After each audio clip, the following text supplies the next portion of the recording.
নমস্কার বন্ধুরা, আমার এই ফুড চ্যানেলে আপনাদের সবাইকে স্বাগত জানাই। শীতকালের বিশেষ যে কয়েকটি খাবার রয়েছে তার মধ্যে অন্যতম হলো কড়াইশুটির কচুরি আর ঝাল ঝাল কষা আলুর দম। এই দুটো খাবার হলে শীতকালের সন্ধ্যেটা জাস্ট জমে যায়।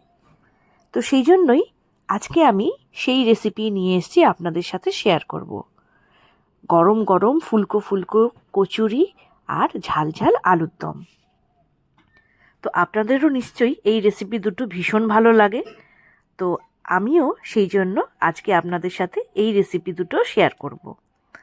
তাহলে চলুন আর বেশি দেরি না করে শুরু করা যাক আজকের রেসিপি কড়াইশুটির কচুরি আর ঝাল ঝাল কষা আলুর দম। তো প্রথমে কচুরি রেসিপিটা আমি বলে নিই। ময়দা নিয়ে নিয়েছি এখানে পরিমাণ মতো, আর ময়দার মধ্যে প্রথমে আমি কয়েকটা উপকরণ মিশিয়ে নেব। তার মধ্যে প্রথমেই দিলাম নুন, দেব একটু চিনি, নুন দিয়ে তারপর একটু চিনি দিয়ে ভালো করে ময়দাটাকে মাখিয়ে নেব।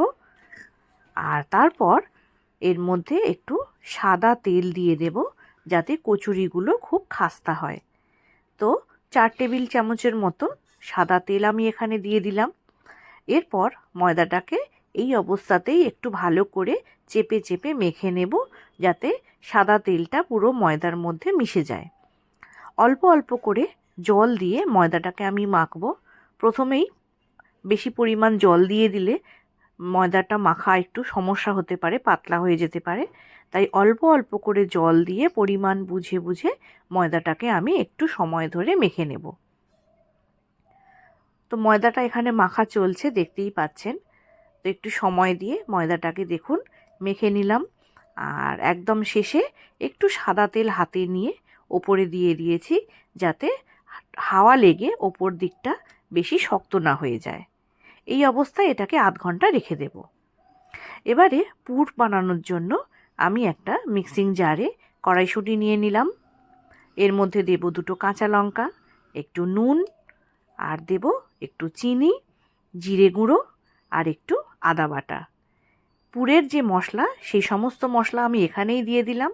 দেখুন কত একটা স্মুথ পেস্ট আমাদের তৈরি হয়ে গেছে কচুরির জন্য। তো এই পেস্টটা এবারে আমি কড়াই একটু তেল দিয়ে ভালো করে শুকনো করে ফ্রাই করে নেব। তো দেখুন কত সুন্দর মিহি একটা পেস্ট তৈরি হয়েছে। এইবারে চলে যাব ফ্রাই প্যান নিয়ে। ফ্রাই প্যানটা প্রথমে একটু গরম করে 2 চামচ তেল আমি গরম করে নিয়েছি এর মধ্যে।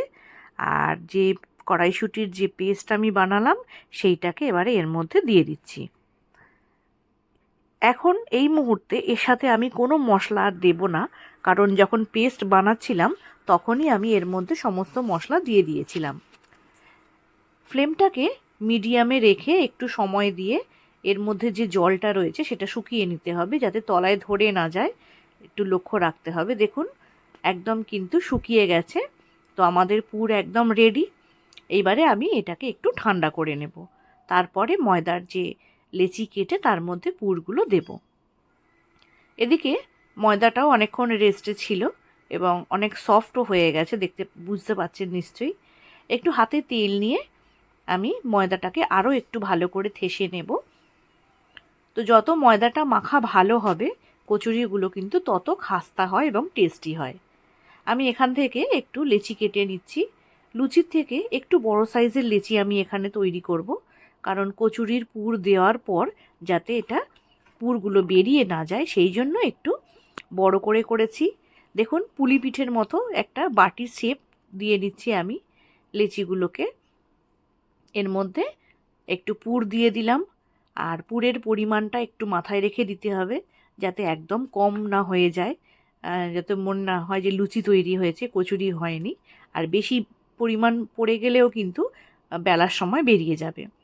তো এবারে চাকিতে একটু তেল দিয়ে আস্তে করে খুব কম চাপ দিয়ে এটাকে আমি বেলে নিচ্ছি। বেশি চাপ দিতে গেলে কিন্তু পুর বেরিয়ে যেতে পারে, সেটা মাথায় রেখে আস্তে আস্তে করে এগুলো আমি বেলে নেব।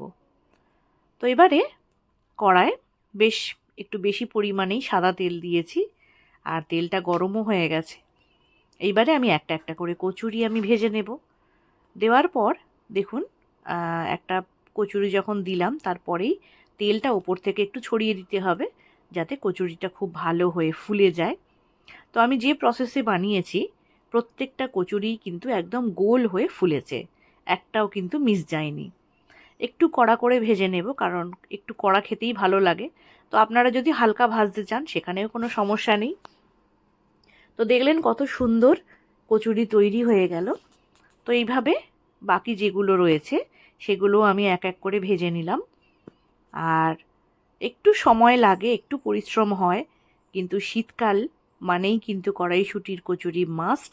এইটা কিন্তু দু একবার করে খেতেই হয়, না হলে কিন্তু শীতকালটা যেন ব্যর্থ হয়ে যায়। তো এইভাবে আমি কচুরিগুলো এক এক করে ভেজে নিচ্ছি। আর এরপরে আপনাদের সাথে দেখা হবে একদম ডিনার টেবিলে। তো দেখুন কত সুন্দর করে লাল লাল করে ভেজে নিচ্ছি, দেখেই কিন্তু লোভ লাগছে। আর এই গরম গরম কচুরি ঝাল ঝাল আলুর দম দিয়ে কিন্তু দারুণ লাগে। এবারে আপনাদেরকে একটা কচুরি একটু কেটে দেখাই যে ভিতরে পুরটা কত সুন্দর ছড়িয়েছে। দেখুন, আপনাদের দেখানোর চেষ্টা করছি, পুরটা কিন্তু কত সুন্দর চারিদিকে ছড়িয়ে গেছে, এক জায়গায় কিন্তু নেই। আর কচুরি কেমন টেস্ট হয়েছে সেটাও আপনাদেরকে দেখাবো। এই ক্লিপিংসটা দেখে আপনারা বুঝতেই নিশ্চয়ই পাচ্ছেন যে কত সুন্দর হয়েছে। তো ঝাল ঝাল আলুর দমের সাথে নতুন আলুর দম দিয়ে কচুরি পরিবেশন করুন। আর আপনাদের এই রেসিপি কেমন লেগেছে অবশ্যই জানাবেন। আর যদি ভালো লাগে তো একটা লাইক করবেন, প্রচুর পরিমাণে শেয়ার করুন বন্ধুদের সাথে, যাতে সবার কাছে এই রেসিপি পৌঁছে যায়। আর যদি এই চ্যানেলে নতুন বন্ধু হয়ে থাকেন তো রিকোয়েস্ট করব, প্লিজ চ্যানেলটিকে সাবস্ক্রাইব করে পাশে থাকা বেল আইকনটিকে অবশ্যই প্রেস করে দেবেন। তাহলে যখনই আমি কোনো নতুন রেসিপি আপলোড করব চ্যানেলে, তার নোটিফিকেশান আপনার কাছে পৌঁছে যাবে।